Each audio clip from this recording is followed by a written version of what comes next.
UPSC Prelims is very near. As you know, clearing prelims is most important part in UPSC preparation. Why? Because UPSC Prelims is more about elimination rather than selection. And original UPSC examination is mains. If you want to write the mains, the prelims is mandatory. So it's already high time. You have to start for your prelims preparation.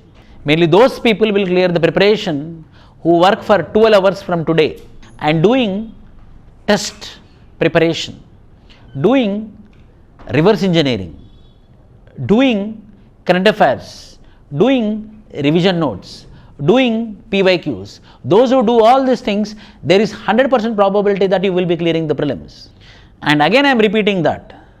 It's already high time. Today is February 10th, so the time is very near. We don't have approximately 100 days we have. So in this 100 days, whatever you want, you have to do mainly by studying hard. Very soon I am going to come with a proper strategy for clearing prelims. That strategy class, if you listen, that will be enough to clear prelims. Thank you friends. Jai Hind.